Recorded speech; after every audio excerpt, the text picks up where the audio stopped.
The graveyard shift. It was just another graveyard shift for Nate working the front desk of the Mountainside Motor Inn. The place was mostly deserted, with only a handful of regulars and long haulers renting rooms. Nate didn't mind the lonesome night hours, it gave him plenty of downtime to study for his online classes.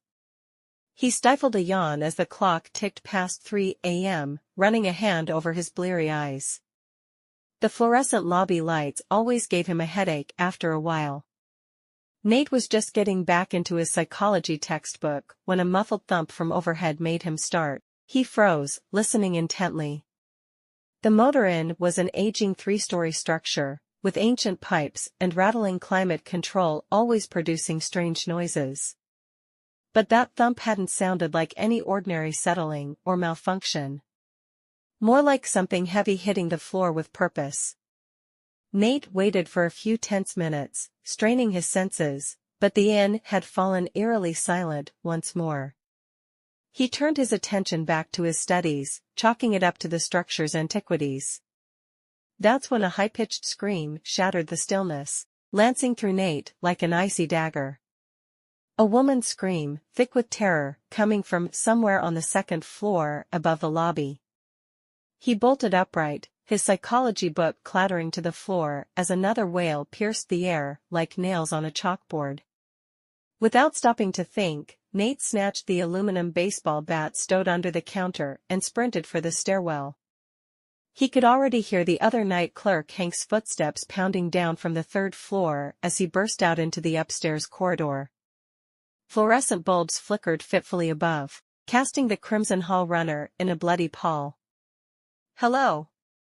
Nate shouted, wincing as his voice seemed to be swallowed whole by the suffocating stillness. "What's going on? Who needs help?" Silence prevailed for a drawn-out moment before an abject cry rent the air, unmistakably originating from the end room on the left. Room 237. Hot on Hank's heels, Nate surged forward with the bat raised high, pulse thundering in his skull. He was expecting to find anything: a burglar, a domestic dispute, heck maybe even a wild animal that had crept in somehow, but nothing could have prepared him for the scene awaiting in that dimly lit motel room. Hank beat him through the splintered remains of the door by a few frantic steps, shouting incoherently. His voice died in his throat, pitching backwards in horror. Nate felt all the air expel from his lungs, his knuckles going wide around the bat's leather grip. Splayed on the floor with glassy, lifeless eyes bulging from her ravaged face was a heavy-set middle-aged woman wearing a sleek gray traveling suit, her entire torso lacerated to the bone with savage, jagged rents. A mangled steel coat hanger protruded from the ruins of her abdomen, its spiral hook embedded deep in the wooden flooring.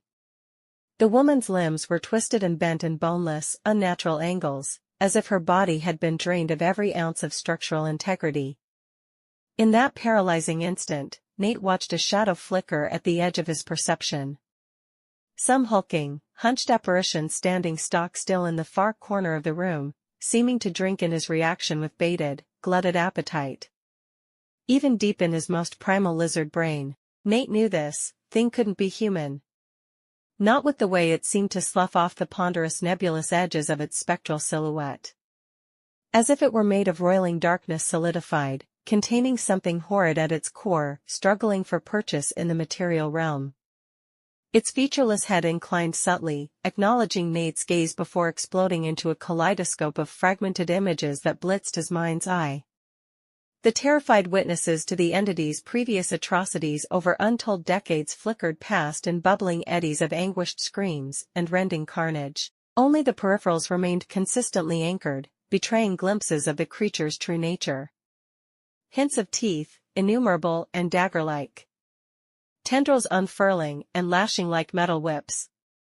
Gaping maws dredged from the fabric of this plane, glistening with acrid slime ready to digest all matter it consumed. Some primal core of Nate's impulses seized control of his body, shutting out the psychic onslaught beating him to his knees. With a ragged howl, he heaved the bat in a sweeping overhand arc as hard as he could muster, aiming squarely for the manifestation's shadowy head. It passed straight through the incorporeal abomination in a cascade of dazzling sparks, Nate's swing carrying him off balance and sprawling into the writhing thing's hungering depths. Its tormented wails of fury and anguish consumed all matter and sanity, swallowing Nate's being in a bottomless well of demented psychic trauma.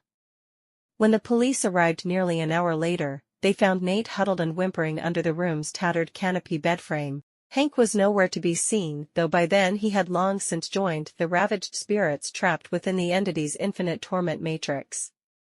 Nate babbled wild-eyed about night monsters of the dreamscape and other such incoherent paranoid delusions about being assaulted by extra-dimensional forces.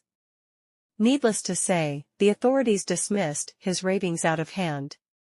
In their experienced estimation, he had simply stumbled upon the remains of some hapless tourist painted by the uninvited advances of an overenthusiastic grifter with a rather gruesome appetite.